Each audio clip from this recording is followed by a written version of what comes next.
여러분 안녕하세요. 오늘 경영난과 토론합시다. 너무나 관심 있는 영역이죠. 바로 바이오 섹터입니다. 이 바이오 투자 분야의 최고봉이라고 일컬어지고 있는 이혜진 대표님을 좀 모셨습니다. 안녕하십니까? 네, 안녕하십니까? 네, 혹시나 뭐 모르시는 분들 계실 수도 있으니까 네. 인사 한번 부탁드리겠습니다. 네, 저는 이혜진이라고 하고요.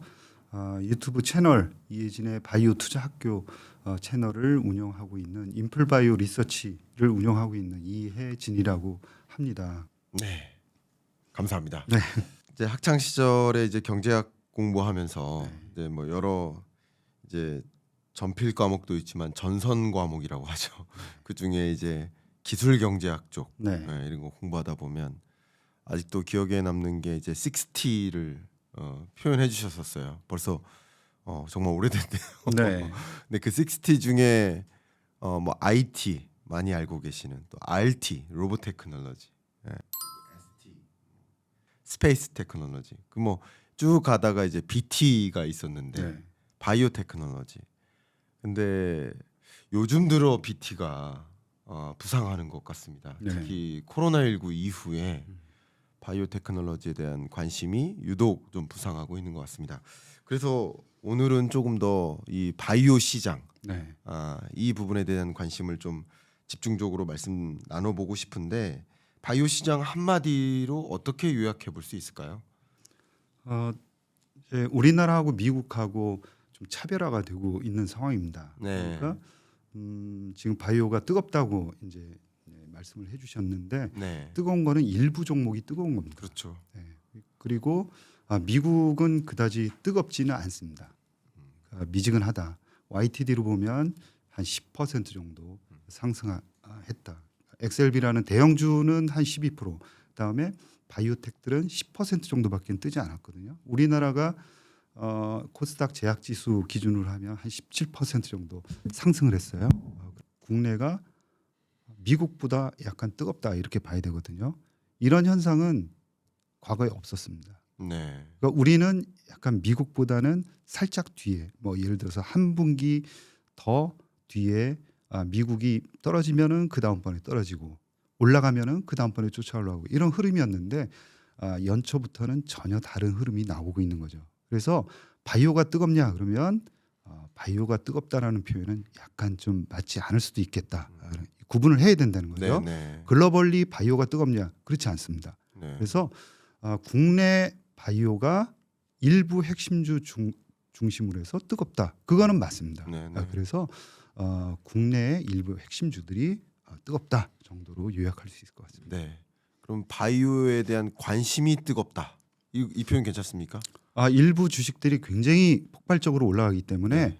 당연히 관심이 많을 수밖에 없고요. 네, 다른 주식들이 좀 안 좋으니까 네, 그러니까 IT 쪽이 약간 실적이 주가가 음. 재미없으면서 상대적으로 각광을 받을 수밖에 없지 않을까 그런 생각이 듭니다. 그래서 네, 만약에 IT가 굉장히 좋았다 그러면은 뭐 바이오가 뜨겁다는 생각은 안 했을 텐데 워낙 이제 그 바이오가 일부 핵심주들은 굉장히 뜨거운 게 사실이고요. 네, 거기에다가 다른 IT 주식이 안 좋다 보니까 네. 그런 반대급부로 훨씬 더 주목을 받지 않나 그런 생각입니다. 제가 뭐 질문제는 없는 질문입니다만 그 해당 해마다 사실 그 주식 시장을 리드하는 주도주라는 것이 네, 예. 항상 있지 않습니까? 네, 근데 통상 22년, 23년의 주도주가 이제 2차 전지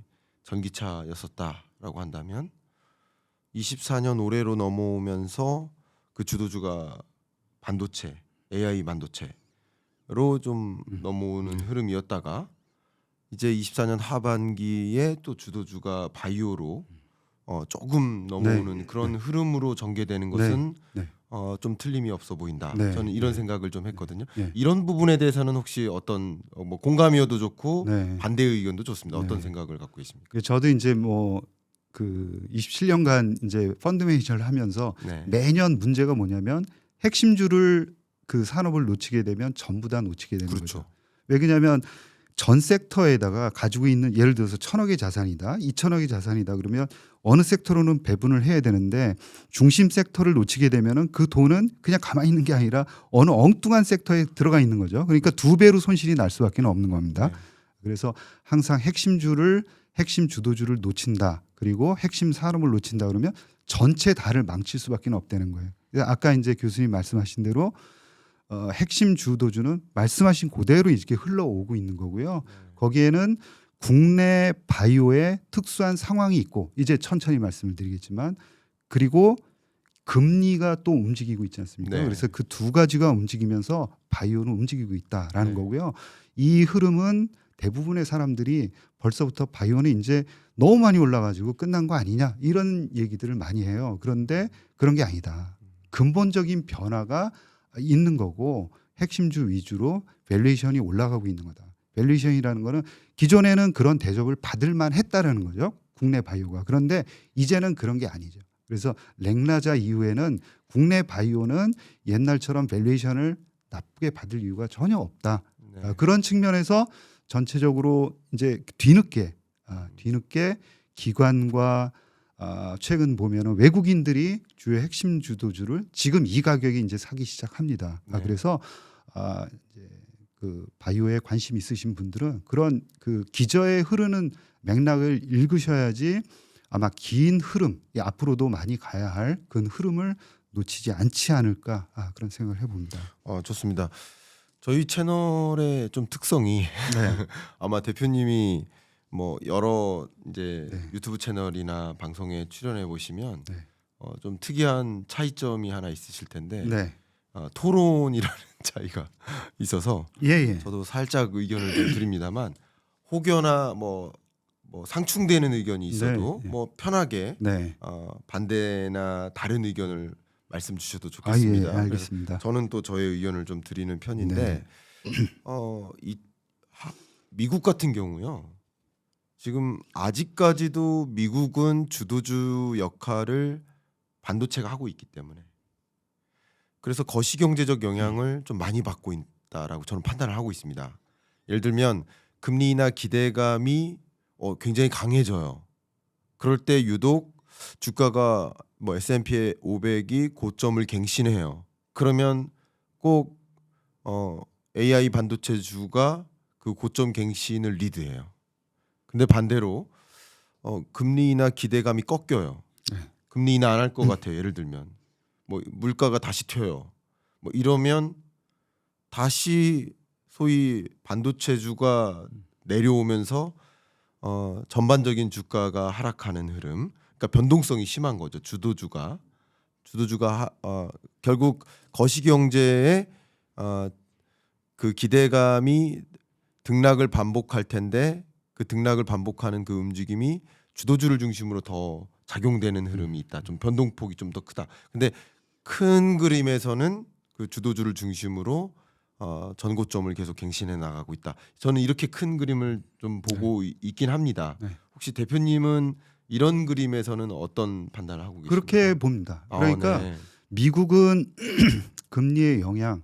근데 사실 이제 그 큰 산업이 나타나면은 금리의 대부분의 산업이 금리의 영향을 받습니다. 네. 테크는 영향을 많이 받죠. 네. 그렇죠? 논리적으로도 맞지 않습니까? 그런데 산업 자체가 변하게 되면은 그 금리는 거의 무시됩니다. 왜냐하면 성장률 자체가 금리가 일부 좀 올라간다고 하더라도 그 정도로 해서 산업 전체가 바뀌는 거를 그걸 막을 수는 없는 거죠. 따라서 AI가 올라가는 거는 전부 다 산업을 좌지우지합니다. 그런데 너무 많이 올라가 있다 보니까 약간 그 출렁거릴 핑계거리를 찾는데 그 중에 하나가 이제 금리인 거죠. 정확히 맞습니다. 그래서 미국은 그렇게 이제 금리를 구실로 해서 AI라는 그런 거대 산업이 계속해서 올라가고 있는 거고요. 국내는 좀 다르죠, 사정이. 그래서 딱히 AI를 대신할 만한 그런 기업들이 마땅치 않다 보니까 산업군을 형성하지 못하는 거고요. 대신 그 뒤에 바이오라는 게 왔습니다. 그러면 바이오는 금리의 영향을 많이 받고 있느냐? 네. 기준금리가 조금 떨어졌는데 영향을 받느냐? 전혀 그렇지 않습니다. 네. 금리의 수혜를 아직까지는 전혀 1도 받고 있지 못하다라는 거죠. 그런데 어떻게 올랐냐? 그거는 그래서 미국 시장의 바이오가 재미가 없는 겁니다. 그래서 미국은 그냥 얌전해요, 바이오가. 근데 우리나라도 얌전해야 되는데 왜 우리나라는 좋을까? 이런 의심이 있어요. 우리나라는 우리나라의 특수한 상황이 지금 현재 있는 겁니다. 네. 그래서 국내의 특수한 상황 때문에 밸류에이션이 올라가고 내후년부터는 금리의 실질적인 영향을 받으면서 바이오가 본격적으로 올라갈 수 있는 여건이 조성된다는 게 큰 그림이고요. 말씀하신 대로 미국 같은 경우에는 주도주가 확실하게 테크주로 지금 올라가 있는 거고요. 내후년부터는 바이오가 다시 올라올 가능성이 있습니다. 그때는 실질적으로 금리의 영향을 받으면서 이제 테크가 죽느냐 그렇지는 않습니다. 바이오가 다시 제2의 주도주로 같이 부상해서 올라올 가능성이 있고요. 워낙 이제 바이오가 죽었기 때문에 올라오는 속도는 바이오가 훨씬 더 클 것이다. 개인적으로 그렇게 보는 거죠. 네, 좋습니다. 그러면 지금 많은 분들의 이제 고민 중에 하나가 이제 주식 투자하시는 분들도 국내 주식과 미국 주식을 이제 연동해서 보시는 분들도 굉장히 많으시고 네. 그리고 요즘은 또 다시 무착륙론에 대한 미국 경제 이제 무착륙 가능성 이게 좀 고조되고도 있습니다. 그래서 이제 뭐 한 달 전까지만 해도 미국 경제 경착륙론, 네. 뭐 하드랜딩 네. 그거 근거 없다고 네. 계속 주장해 네. 왔었는데 네.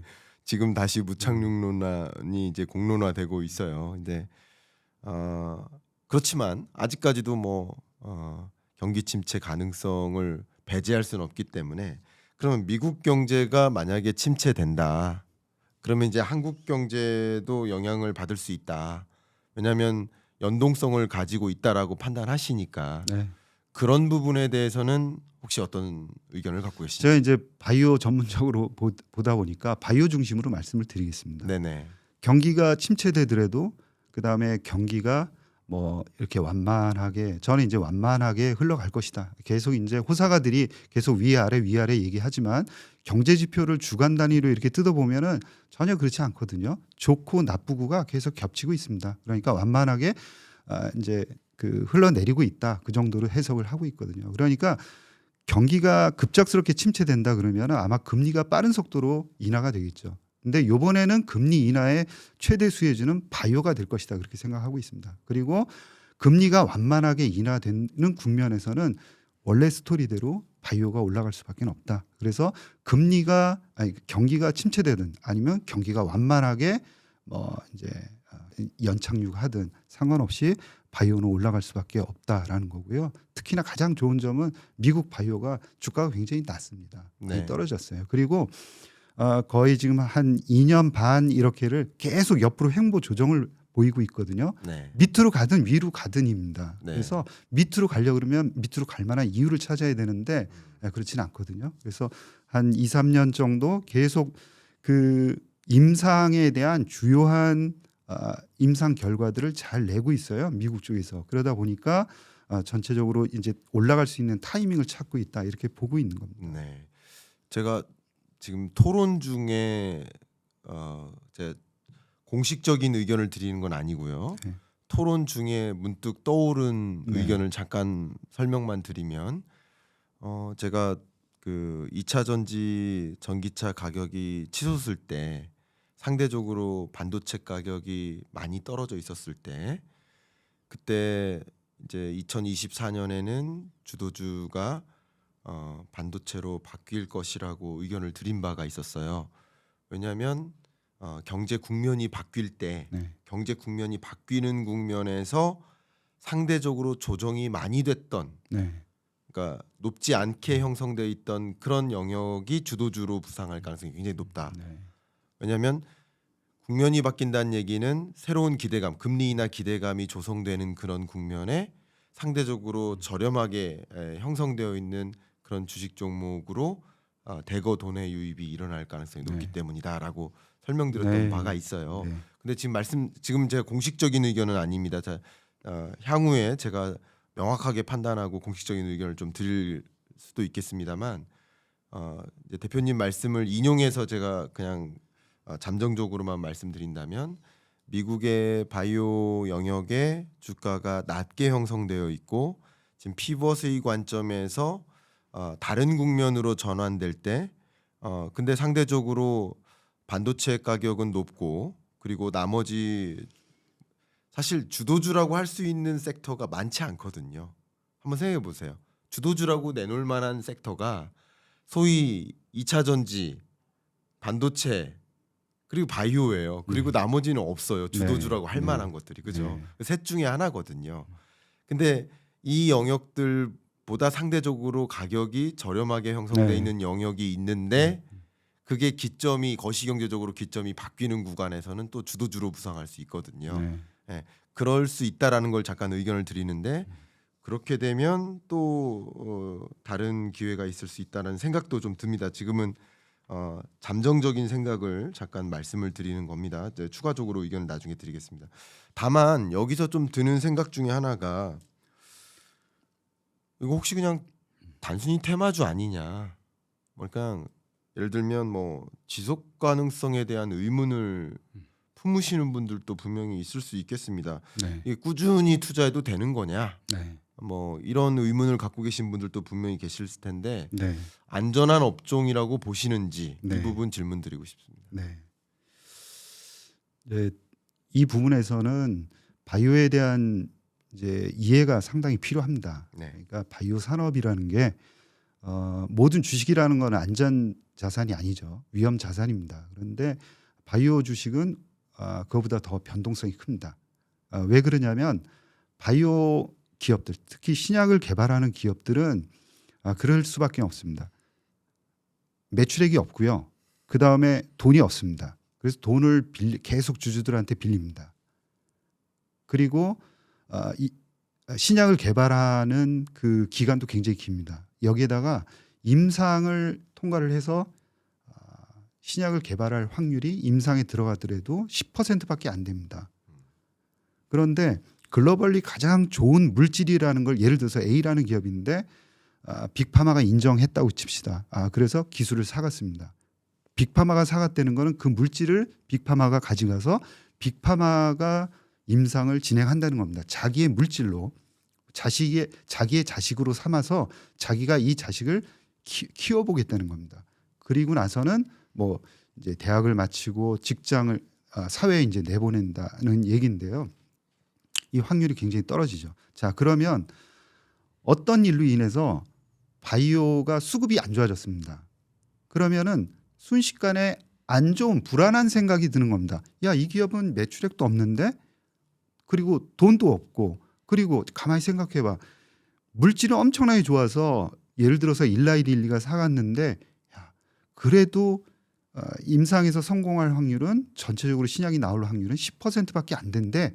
그 순간 사람은 패닉이 오는 겁니다. 그러니까 정상적으로 가고 있지만 늘 패닉에 잡힐 수 있는 그런 가능성을 가지고 있는 게 바이오입니다. 그래서 그 바이오 주식이 지금도 우리나라에서 잘 가고 있는 주식들 논리적이고 굉장히 좋고 합니다.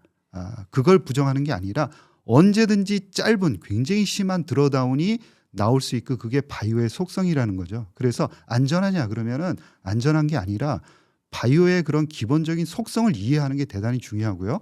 그 속성을 이해하는 사람들이 바이오에서 돈을 벌 수 있는 거죠. 그래서 그런 속성이 있다라는 거를 인지를 한다 그러면 이 자산을 배분할 때 신경을 굉장히 많이 쓰셔야 됩니다. 한 기업에 몰빵 이거는 절대 안 되는 얘기죠.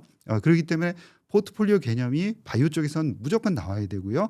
언제든지 정상적으로 잘 가고 있음에도 불구하고 이상한 생각이 한꺼번에 드는 순간 걷잡을 수 없이 주가가 폭락을 한다. 그리고 폭락하는 그 범위는 대개 20%에서 30%입니다.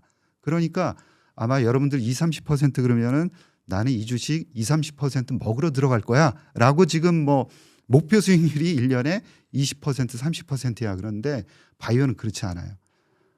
타겟은 100% 이상이어야 됩니다. 그리고 변동성은 20에서 30%를 견딜 수 있어야지 바이오에 들어갑니다. 그래서 안전하냐? 그러면 안전의 개념을 조금 더 바꿔야 되고요. 바이오에 대한 그런 기본적인 속성을 이해한 다음에 들어가야지만 조금 출렁거리더라도 오히려 그거를 자기가 기회로 삼아서 조금 더 들어갈 수 있고 그 펀더멘털에 전혀 이상이 없고 이벤트가 없는데도 불구하고 급락을 한다 그러면 자신감 있게 조금 더 살 수 있는 그런 바이오에 대한 이해가 되어 있어야지만 결국은 이렇게 핵심 주도주 해서 위쪽으로 와 있는 그 주가에서도 견디면서 갈 수 있다는 게 제가 가지고 있는 생각입니다. 인사이트 주셔서 정말 감사합니다. 정말 특히 이 바이오 중에서도 신약 개발 관련 기업들은 네. 도저히 재무제표로는 이 기업의 그건 가치를 아닙니다. 평가할 수가 네, 맞습니다. 없는 거 아니겠습니까? 비용만 많고 빌린 돈만 많고 그죠? 네, 맞습니다. 매출액이나 뭐 성과 영업이익은 전혀 안 나고 있고 안 나고 그죠? 있죠. 네. 갖고 있는 거라고는 아마도 기술 그죠? 그래서 여러분들이 예. 이제 바이오 주식을 보실 때는 항상 홈페이지에 들어가셔야 됩니다. 그렇죠. 그래서 홈페이지에는 글로벌리 모든 기업들이 아주 똑같은 구성을 하고 있어요. 홈페이지에. 그래서 맨 왼쪽에 보면은 그런 그 기업들의 경영진들에 대해서 나오고요. 두 번째 칼럼에는 회사의 기술, 오른쪽에는 그 핵심적인 파이프라인들에 대해서 나온다. 그래서 핵심적인 가치가 뭐냐? 대차대조표는 없고 바로 이 파이프라인에 임상 몇 상, 물질은 어떤 물질 이런 것들이 나와 있거든요. 그래서 대차대조표가 아닌 파이프라인의 그 회사의 모든 가치, 그동안 쏟아부었던 모든 자금들 이런 것들이 한 줄로 표현이 되어 있다라고 보시면 됩니다. 좋습니다. 말씀하신 것처럼 진짜 신약 개발의 여정이 길고 네, 그 여정이 긴 만큼 많은 투자 금액이 들어가는 만큼 매출적인 재무제표적인 성과는 안 나오는데 갖고 있는 것이라고는 사실은 물질 어떻게 보면 기술 그게 전부인데 그게 뭐 임상에 성공할 확률도 낮지만 성공한다 하더라도 그게 제품으로서 성공할 가능성도 낮고 그죠? 그리고 제품에 성공해도 시장에 성공할 가능성도 낮거든요. 제품화 되더라도 시장에서 반드시 성공할이라는 법은 없거든요. 또 그게 역시나. 굉장히 중요한 그러니까요. 포인트인데요. 최근에 그 렉나자, 렉나자 유한양의 렉나자가 네. 인정을 받으면서 지금 16만 원대까지 올라와 있는데 그 중에 FDA 승인을 받았습니다. 오케이, 굉장히 중요한 이벤트고 좋습니다. 글로벌 빅파마가 그렇게 만들었기 때문에. 그런데 이제 신약이라는 것은 FDA 승인을 받기 위해서 만드는 게 아니라 팔려고 만드는 거지 않습니까? 그러니까 존슨앤존슨이 이제 판다는 얘기죠. 존슨앤존슨이 1년에 20조 원 이상의 마케팅 능력을 가지고 엄청나게 잘 팔 것이다. 그리고 그 자산의 랭킹 1, 2위 되는 약물로서 소중하게 생각하면서 강력하게 마케팅을 펼치겠다라는 얘기를 한 겁니다. 그래서 블록버스터 이거 5조 원 이상의 블록버스터가 될 가능성이 대단히 높다라고 시장에서 이제 인정을 하기 시작하는 거죠. 그런 점이 이제 그 주가에 이제 반영이 되고 있다 봐야 되죠. 그러니까 그 신약의 FDA 승인 그 다음에 그 후에 그 상업화에 성공하겠느냐 이건 정말 또 다른 얘기이지 그렇죠. 않습니까? 네, 그래서 국내 기업이 임상 3상을 한다. 거기까지는 좋은데 그러면 상업화는 어떻게 할래?라는 문제는 전혀 다른 문제죠. 전혀 다릅니다. 그러니까 옛날에 예를 들어서 신라젠이든 어떤 회사든 임상 3상을 하는 건 좋은데 그 후에 어떻게 이거를 팔래라고 했을 때는 굉장히 또 다른 문제. 왜 그냥 어마어마한 마케팅 비용이 들어갑니다. 그럼요. 그래서 그렇게 이제 신약이라는 것은 승인 그다음에 마케팅이 중요하다. 이게 참 약간 그 기술 경영 또 기술 경제학적 관점에서는 이게 어마어마한 R&D가 들어가고 그 R&D 끝에 소위 이제 기술 개발 끝에 나오는 기술과 또 특허와 뭐 논문과 기술적 성과가 나오죠. 그리고 그게 어떤 상품화된 어떤 물질이 나오고 상품화가 BD가 되죠. BD. 그리고 그게 이제 마케팅이 이루어지고 실제 판매가 이루어져요. 근데 이 과정에서 중간중간 쓰러질 가능성이 얼마든지 높아요.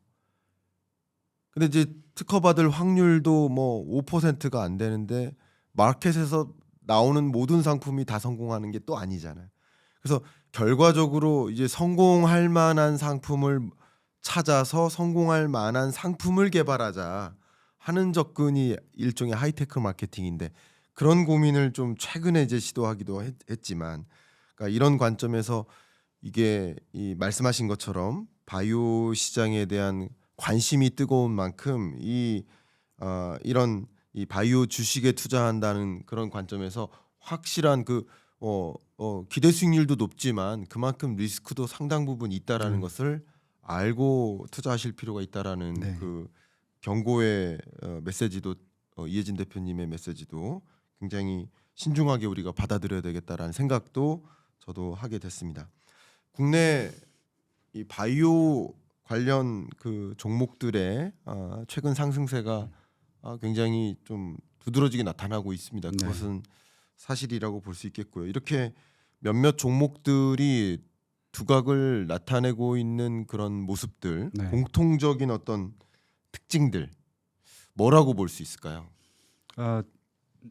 그 글로벌리 인정받는 회사들이 많이 나오고 있다라는 거고요. 네, 글로벌리 인정을 받으려 그러면은 글로벌 기술 트렌드에 맞춰가야 됩니다. 그러니까 이제 바이오는 그냥 뭉뚱그려서 바이오가 아니라 그 안에도 여러 가지 세부적인 섹터들이 있습니다.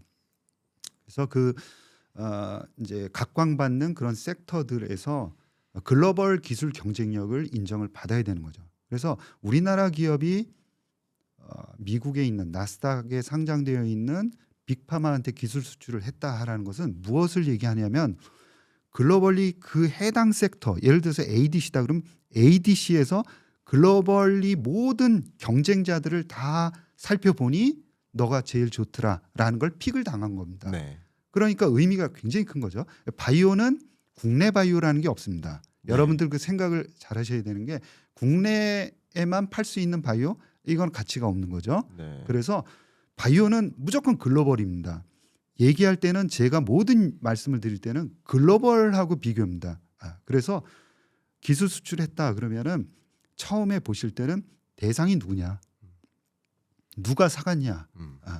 왜 그러냐면 나중에 상업화까지 고려를 해야 되는데 이게 빅파마가 사갔다 그리고 그 빅파마가 잘하는 분야인데 이 회사한테 픽을 당했다. 이건 글로벌리 가장 칭찬받을 일이죠. 그래서 우리나라가 최근에 그 핵심 주도주로 갔던 이유 그 몇몇 주식들이 글로벌리 가장 좋은 성과를 냈던 거는 각 해당 분야에서 글로벌에서 가장 우수한 성과를 나타냈기 때문입니다. 여러분들 그거를 굉장히 강조를 하세요. 그러니까 자꾸 테마 섹터로 이렇게 테마로 보시는데 그게 아닙니다. 그러니까 바이오가 올라간다 그러면은 외국인이 산다 그러면은 그거는 글로벌리 인정을 받고 있다라는 걸 이해를 하셔야 되고요. 최근에 보면 모달리티 ADC라든가 그다음에 약물을 전달해야 되는 그 시스템이라든가 또 이중 항체라든가 이런 약물 지속형이라든가 이런 여러 분야에서 글로벌리 가장 경쟁력이 있다라고 선택을 받은 회사들이 올라가는 겁니다. 그러니까 이런 회사들이 과거에 있던 우리나라 회사하고 뭐가 그렇게 다른 거냐? 달라야지만 제가 아까 서두에 말씀드렸던 밸류에이션이 올라가는 거거든요. 과거에는 어떤 게 달랐냐면 그냥 국내 물질이었고 국내 회사가 임상을 국내 돈을 들여서 그냥 했습니다. 네. 그런데 많은 물질, 특히 렉나자가 대표적인데 네. 그래서 저는 렉나자가 FDA 승인 받은 날이 대단히 중요하다. 그 전, 그 후 대한민국 전혀 달라졌다라고 생각을 해요. 그래서 많은 물질이 빅파마한테 기술 수출됐고 그러면 더 이상은 국내 물질이 아닙니다. 빅파마의 물질이고 빅파마가 임상을 진행하고 그러면은 그 글로벌 임상 성공 확률이 적용이 되는 거죠.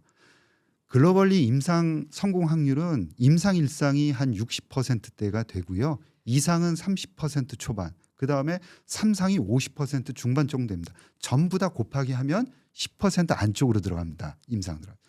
그런데 국내에는 이 임상 확률이 적용이 안 됐던 거예요. 임상 3상이라고 올라가면 전부 다 실패. 네. 이유는 임상 2상에 정확하게 임상 그 효과를 나타내지 못했던 물질들이 전부 다 임상 3상에 올라갔던 거거든요. 그래서 글로벌 임상 성공 확률이 국내에서는 적용이 될 수밖에 안 될 수밖에 없었고 밸류에이션을 낮게 받아도 할 얘기가 없었다. 네. 그런데 지금은 어떠냐? 지금은 당연히 글로벌 회사한테 가서 글로벌 회사가 임상을 하고 있습니다. 그러니까 글로벌 임상 성공 확률을 적용을 받아야 되고요.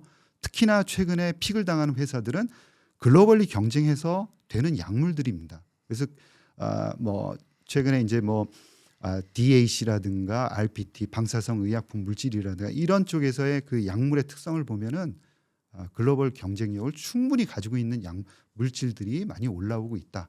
그런 측면에서 좀 중장기적으로 우리나라 업체들의 그런 성장 가능성이 많아졌다는 거고요. 워낙 이제 그 프로세스가 외국에서 공부를 하시고 아니면 국내에서도 이제 많이 이제 연구 개발하셨던 특히 이제 LG 쪽에서 연구소에서 하셨던 분들이 많이 나오시고 또 외국에서 경험도 쌓으시고 그리고 돌아오셔서 또 기업을 만드시고 이게 1세대 가고 2세대 또 가면서 2세 2.5, 3세대로 오면서 이제 성과를 글로벌리 이제 지금 내고 있는 거거든요. 네. 그래서 전체적으로 바이오 산업에 대한 근간이 올라오고 있다. 대신 이제 그 모수는 아직까지는 뭐 굉장히 이제 소수에 불과하니까 바이오 산업 전체가 좋아지는 거 아니냐? 그렇게 보기에는 또 무리가 있는 거죠. 좋습니다. 글로벌 기술 트렌드에 부합하게 스탠다드가 글로벌 스탠다드화 되고 있다라고 네. 좀 정리를 해볼 수 있을 것 같은데 제가 말씀 대표님 하시는 동안 떠오른 게 마치 뭐 SK 하이닉스가 엔비디아의 픽을 받았다라는 거, 네. 또 삼성전자가 엔비디아에 만약에 픽을 받으면 그러면 상당히 뭐 주식시장 면에서도 기대를 받을 수 있고 네. 실적 면에서도 네. 상당히 기대를 받을 수 있을 네. 것처럼 생각할 수 있듯이 네. 이 바이오 영역에서도 바로 그런 식으로 우리가 상상할 맞습니다. 수 있지 않을까 네. 그렇게 그렇습니다. 판단해 보시면 충분히 여러분 도움이 될 것 같습니다. 자 그러면 지금까지의 어떤 우리 물론 국내 바이오란 없다라는 명언을 남겨주셨지만 국내 주요 바이오 기업들에 대해서 평가를 그렇게 해주셨습니다만 앞으로 네. 저는 이제 앞으로 바이오 시장에 있어서 좀 우리가 생각해봐야 될 어떤 성과 네. 앞으로 뭐 우리가 좀 주목할 수 있을 만한 어떤 성과 어떤 것들이 좀 기대될 만한 것이 있을지 저는 이런 것들 좀 꼭 질문 드리고 싶네요. 네. 굉장히 이제 좀 포괄적인 그런 질문을 예. 이제 주셨는데요. 예. 어떤 분야에서 어떤 주목할 만한 성과가 있을 거라고 혹시 네. 생각이 되시는지. 예. 그 이제 시장을 만드는 거는 일순간에 만들지도 않고요. 기술이 네. 생기거나 또 기술이 없어지지도 않습니다. 그리고 이제 뭐 아날로그식으로 점점점 이런 건 없습니다. 예. 그 주가라는 건 디지털식으로 이제 일순간에 떨어지다가 만회하는 거는 뭐 한 달 내에 그 모든 것을 만회하면서 갈 수 있는 게 이 바이오거든요. 왜 그러냐면 임상 결과는 그냥 발표하는 순간 결정이 되고 그거에 따라서 주가가 이제 반영하기 때문에 그런 거죠. 그래서 점점점 주가가 올라가고 점점점 빠지고 이런 건 없습니다. 네. 그래서 시장이 안 좋을 때는 그런 현상이 생기는데 개별 주식으로 본다 그러면 주식은 그 신약 개발하는 주식들을 보면은 임상 결과에 따라서 디지털식으로 주가는 움직인다라는 것을 말씀을 드리고 싶고요. 자 그렇게 본다 그러면 아까 말씀드렸던 그 최근에 이제 각광을 받고 있는 그런 바이오 기술들 네. ADC라는 아마 여러분들 굉장히 생소하실 겁니다. 그런데 어느 정도 그 이제 공부를 하셔야지만 좀 이해가 되실 겁니다. 그런데 아주 기본적으로 최근에는 어떤 트렌드냐면 약물들을 암에 정확하게 전달하는 기술이 되게 중요해요. 그 전에는 그런 것들이 좀 없었죠. 전체 네. 이제 항암 치료를 한다 그러면은 전신의 모든 세포에다가 다 했는데 네. 약물을 전달했는데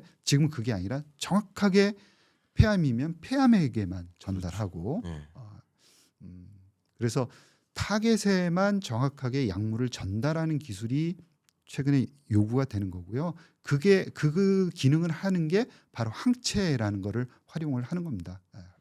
항체라 그러면 이제 좀 생소하실 텐데 그 자체로 약이고요.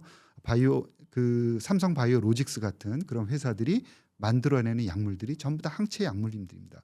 그리고 글로벌리 이제 항체가 모든 지금 바이오 시장을 장악하고 있습니다. 그래서 항체 그럼 그냥 바이오다. 최근에 그냥 그렇게 사용이 많이 되고 있죠. 그래서 항체는 타겟에 정확하게 찾아가는 기능이 있기 때문에 그런 성질을 이용해서 모든 약물들이 최근에 개발이 되고 있는 겁니다. 그래서 항체에다가 링커를 사용해서 뒤에 약물을 다는 조금 어려우실 텐데요. 어찌됐건 이게 전부 답니다. 그래서 항체와 링커와 약물, 암세포를 죽일 수 있는 약물. 누군가는 찾아가야 되고 누군가는 암세포를 죽여야 하지 않겠습니까? 네. 치료제로서 그 사이에 둘을 연결하는 링커가 있습니다. 어떻게 보면 되게 단순하죠. A, B, C입니다. 그래서 이런 형태의 정확한 약물들 여기서 이제 변형들이 많이 나와요. 그 뒤에다가 약물로 뭐를 달 거냐 하는 거에 따라서 여러분들이 머리가 아플 정도로 다양한 약물들이 뒤에 답니다. 그러니까 방사성을 달 수도 있고 그 안에 들어가서 단백질을 분해할 수도 있고 그래서 여러 가지가 나오지만 가장 중요한 뼈대는 이 ADC라는 항체 약물 링커 결합체라는 여러분들 꼭 이 ADC만 외워두시고요.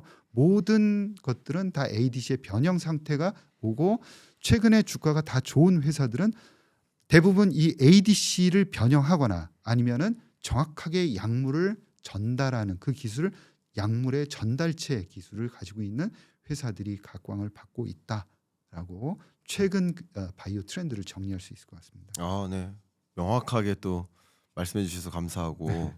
대표님이 또 최근에 그 실전 스터디라는 또 이 바이오 섹터 이 산업에 대한 명확한 이해와 그리고 투자 방법에 대한 그 교육 과정을 런칭하지 않으셨습니까? 네. 그 교육 과정 간단하게 좀 안내해 주시면 네. 어떨까요? 제가 그 운용을 하면서 주식 운용을 하면서 답답했던 게 그리고 경험을 해서 이런 식으로 해야 된다라고 가장 크게 느꼈던 게 대부분 여러분들도 시장이 빠질 때 주식을 아무리 사더라도 돈을 법니까? 못 벌지 않습니까? 시장이 하락장에서는 돈 벌기가 굉장히 어렵거든요. 그렇지만 상승장에서는 뭐 못 벌든지 아니면 조금 벌든지 많이 벌든지 셋 중에 하나일 겁니다. 그래서 이게 뭐를 의미하냐면 여러분들이 투자를 하셔야 될 때 기본적으로 그 바이오에는 투자할 만한 기본적인 자질을 갖춘 기업들만 골라서 유니버스라는 거 개념을 갖고 그 안에 있는 기업들만 투자를 하셔야 돼요. 그래서 자격이 없는 종목들은 아예 쳐다보지도 말아야 됩니다. 왜 그러냐면 이게 하루아침에 기술이 생기고 하루아침에 기술이 없어지고 그런 게 아니거든요. 그래서 어느 정도 자격을 갖춘 그런 기업들 군을 가지고 특별한 이벤트가 있습니다. 그러니까 기술 수출을 하거나 아니면 중요한 임상 결과를 발표한다거나 이런 기업들 쪽으로 잘 그 투자 비중을 조절하는 그런 바이오 운용이 상당히 중요하다라고 생각을 해서요.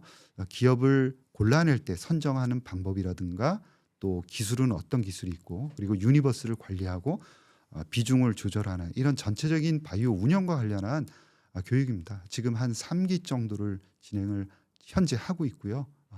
그래서 아무튼 이 과정은 되게 저로서는 되게 어렵거든요.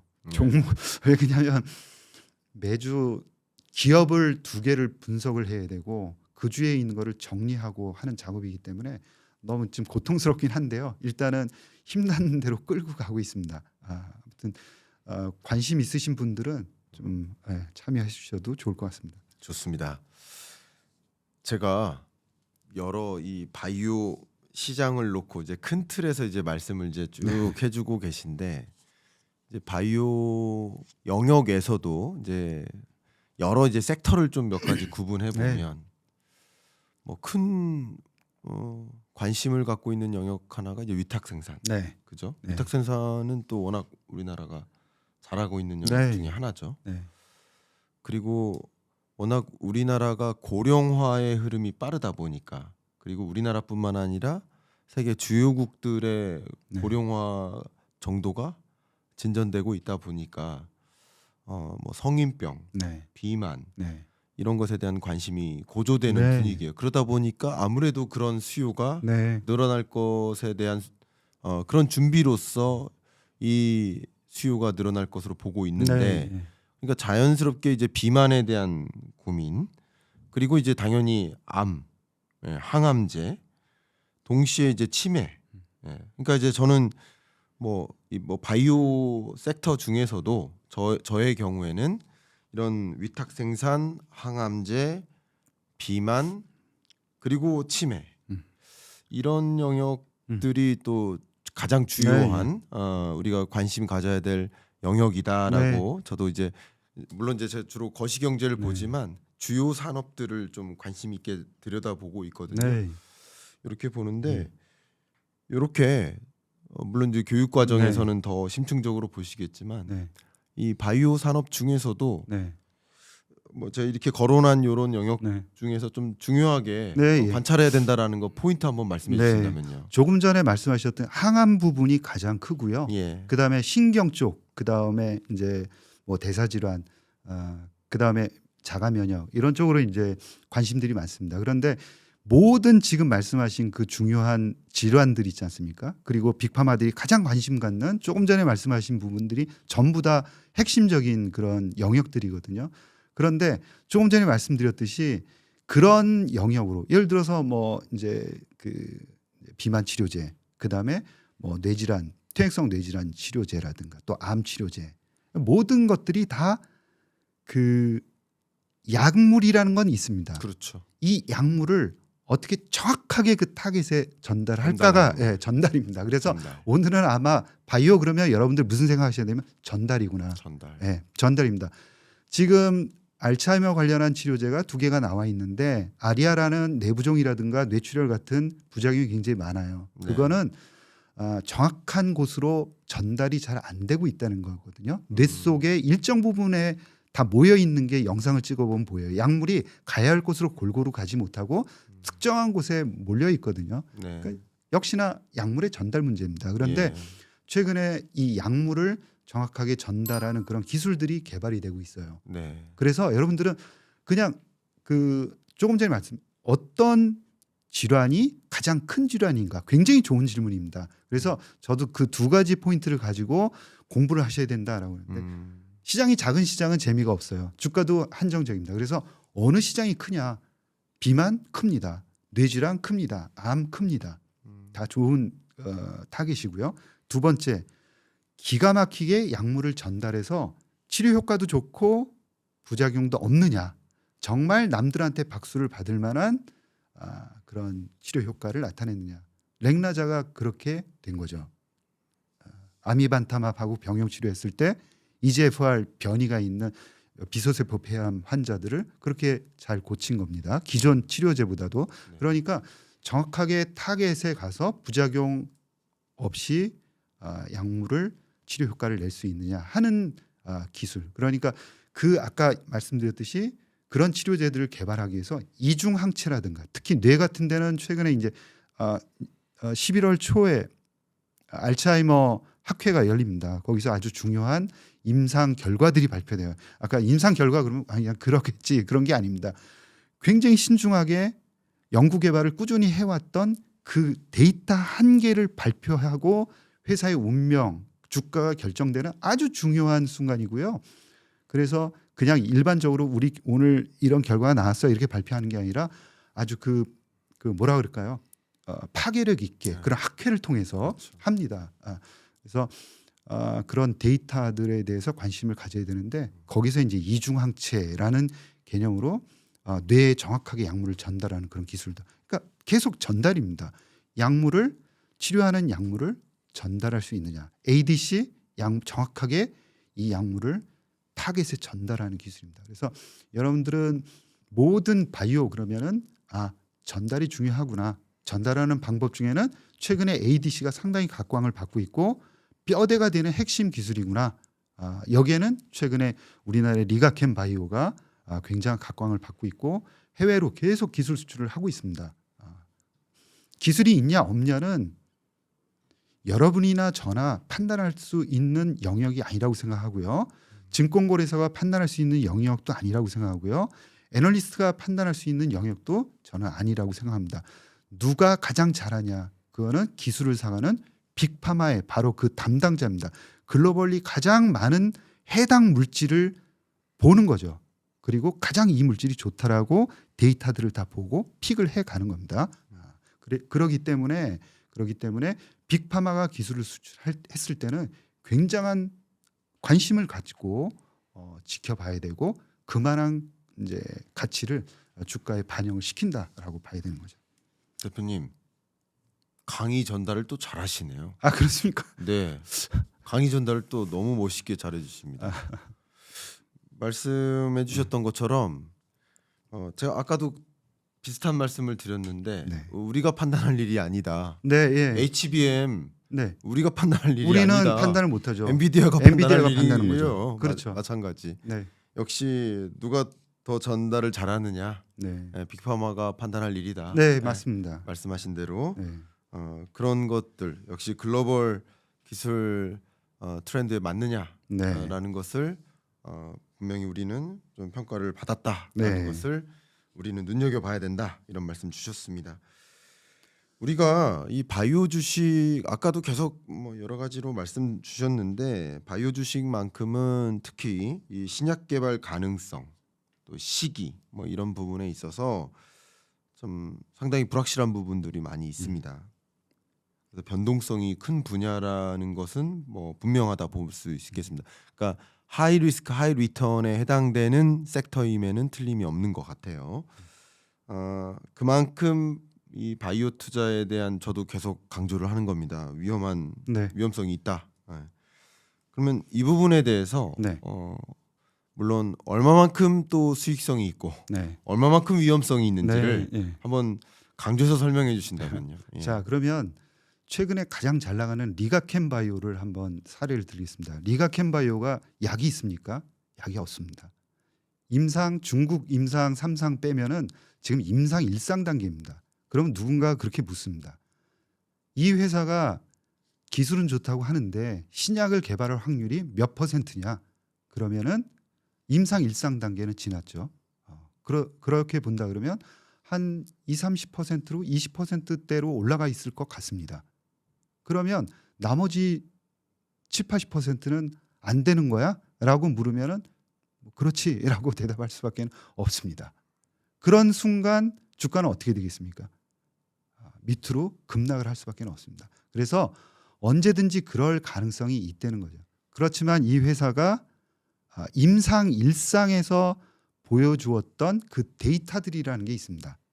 데이터들. 그러면 그 데이터들의 여러 가지 요소를 뜯어봤을 때 임상 2상을 통과하기는 굉장히 어렵기는 하지만 그거보다는 훨씬 더 일반적인 글로벌 임상 성공 확률보다는 더 높겠구나. 그리고 이 회사가 가지고 있는 물질이 한 개가 아니라 여러 개다.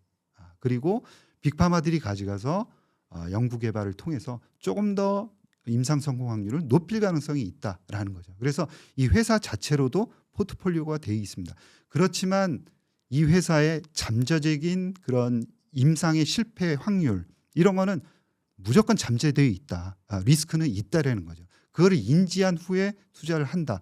그리고 그런 생각이 모든 투자자들한테 어떤 계기로 인해서 갑자기 드는 순간 주가는 순식간에 드러다운이 될 수 있다는 거죠. 밑으로. 그런데 일반적으로 그런 기술력이 갑자기 있던 게 없어지고 없던 게 생기는 게 아니기 때문에 그런 순간을 그러니까 공부를 꾸준하게 해 놓으시고 그러니까 바이오의 속성에 대한 공부 그다음에 ADC 그러니까 약물 전달하는 그 기술에 대한 이제 그 이해 그다음에 이 회사가 글로벌리 어느 정도의 위치에 있는지 그런 공부 요 정도만 돼 있다 그러면은 충분히 시장과 맞서거나 어느 정도 자기가 그 뭐 다 투자를 하지 않고 일정 부분 투자를 했을 텐데요. 다른 기업들도 그 정도의 그런 그 속성 이런 것들은 충분히 견디면서 투자를 할 수 있지 않을까 생각을 해봅니다. 그래서 아무리 좋은 기업도 100%는 없다. 그러나 그러기 때문에 임상 결과 그 전에 있던 임상 결과들을 잘 봐야 하고요. 그 다음에 누구에게 기술 수출을 했느냐, 누가 이 기술을 인정했느냐를 이 두 가지가 가장 중요하다. 그리고 무엇보다 중요한 게 현금입니다. 돈이 있어야지 연구 개발을 하는데 이 바이오 회사들은 연봉이 굉장히 셉니다. 네, 그래서 뭐 미국 같은 경우에는 몇 억씩 줘요 한 사람당. 그러다 보니까 뭐 100억, 200억은 돈도 아닙니다. 그래서 우리나라 기업들은 많이 쓴다고 하지만 정말 제가 보기에는 이거 갖고 괜찮은 거야 싶을 정도의 자금밖에 안 쓰거든요. 네. 굉장히 절약하는 거고요. 인건비는 미국에 비해서는 굉장히 낮다 이렇게 봐야 될 것 같고요. 그래서 자금을 풍부하게 들고 있느냐도 꼭 확인을 하셔야 된다는 거죠. 그래서 지금 한 두세 가지 말씀을 드린 것 같은데요. 기업을 보실 때는 특정한 그런 자격 요건을 갖췄는지 그런 기업들만 대상으로 해서 자기가 요 기업들만 내가 봐야겠다라는 유니버스를 만들어 놓은 다음에 때에 맞춰서 그 기업들에 대한 포지션을 가져가야 된다. 그러니까 바이오 투자의 위험성이 있다라는 걸 워낙 강조하시니까 네, 그러니까 위험성을 어쨌든 최소화한다면 네, 뭐 그래도 성공 투자로 갈 가능성이 있으니 네, 이런 부분들을 고려해서 투자하기를 추천한다라는 관점에서 이제 추천을 하신 거네요. 그렇죠. 그 포트폴리오를 항상 만드시고 그렇죠. 그 포트폴리오 안에 들어가야 하는 종목들 군은 더 많을 텐데 그 군들 자체도 아주 그 꼼꼼한 그리고 뭐라 그럴까요? 그 아주 깐깐한 시각으로 그 종목들을 다 선정을 해야 된다는 네. 말씀을 드린 겁니다. 제가 대표님하고 1시간여 동안 네. 대화를 나누다 보니까 네, 이 바이오 섹터를 연구하셔서 그런지 몰라도 네, 사람이 이제 그 분야에 뭔가 이렇게 계시면 네. 닮아간다고 하잖아요. 네. 제가 그래서 그런지 몰라도 신뢰가 안 될지 모릅니다만 그 풍기는 이 인상이 네.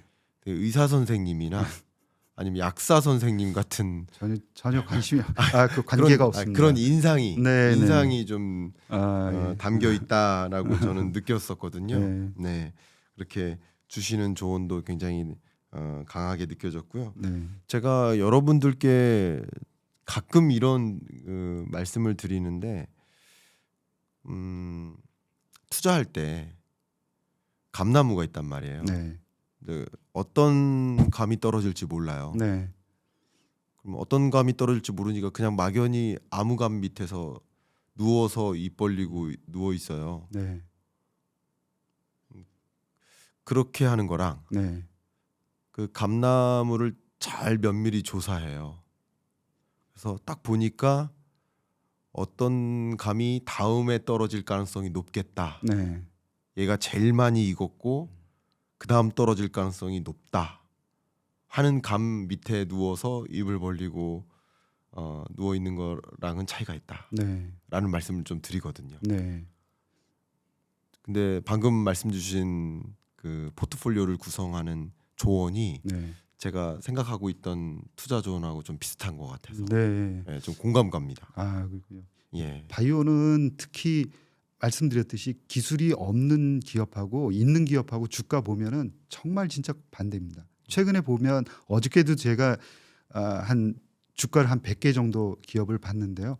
거의 밑으로 그냥 계속 내려가는 기업은 하염없이 내려갑니다. 그렇죠. 그리고 올라가는 기업은 하염없이 올라가요. 그러니까 이게 기술이 있던 게 없어지고 없던 게 뭐 생기고 이런 게 불가능하거든요. 따라서 종목을 정말 처음부터 그 관심 갖는 종목들 자체를 깐깐하게 보지 않으면은 잘못 말려 들어가면은 정신이 없습니다. 이 바이오 종목은 또 약간 그런 속성이 있어요. 사람을 빨아서 끌고 들어가는 그런 속성이 있습니다. 그리고 어느 순간에 이 기업의 대변자처럼 되어 있는 사람들도 몇 번 봤거든요. 네. 이 회사가 무엇을 하는지도 제대로 모르면서 기업에 대한 그런 옹호자가 벌써 돼 있는 거죠. 네. 그래서 어찌됐건 기업 자체를 선정하는 것 자체가 사는 게 아닙니다. 그냥 관심 대상 자체도 굉장히 깐깐하게 좀 골라서 보셔야 된다. 그 전 단계에서 그런 말씀 꼭 드리고 싶습니다. 네, 말씀 감사합니다. 많은 분들께서 이 바이오 시장에 대한 관심 갖고 계시고 어떻게 투자를 시작해야 될지 이 바이오 참 단어만 들어도 참 어렵다 딱딱하다 느끼신 분들께 오늘 이혜진 대표님의 말씀이 참 도움이 되시지 않았을까. 알고 투자하면 확실히 그 리스크를 그것만으로도 줄일 수 있는 것이다라고 생각이 되셨을 거라고 생각이 됩니다. 끝으로 이혜진 대표님 오늘 경인남과 토론합시다 출연하신 소감 말씀 여쭙고 마무리할까 하는데 오늘 처음 출연하셨습니다. 토론은 처음이셨을 것 같은데 그렇습니다. 어떠셨는지 소감 말씀 여쭙고 마무리하겠습니다. 저도 이 방송 이런 걸 꽤 좀 나가고 그러는데 흡사 이제 뭐 유튜브 찍는 게 아니라 방송에 지금 나와서 토론하는 그런 느낌이었고요. 제가 드린 말씀 중에 한국 바이오가 뭔가 그 핵심적인 부분들이 많이 변하고 있구나 이게 글로벌에서 옛날에는 동떨어져 있는 느낌이었는데 지금은 딱 달라붙어서 글로벌 빅파마하고 같이 걸어가고 있구나라는 것을 느끼셨으면 좋을 것 같고요. 그런 기업들에 대한 밸류에이션 업이 지금 되고 있는 상황입니다. 그리고 중요한 거는 그 밑에 그 밑단이 더 탄탄화되는 겁니다. 그러니까 제2의 유한양행들이 굉장히 많다는 거예요. 이 회사들은 전부 다 어떤 기술을 가지고 있다고요?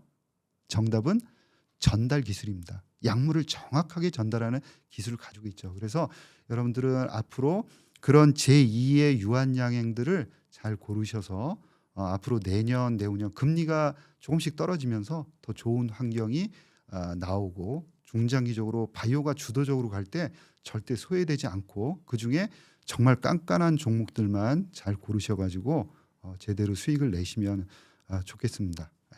감사합니다. 네, 고맙습니다. 네.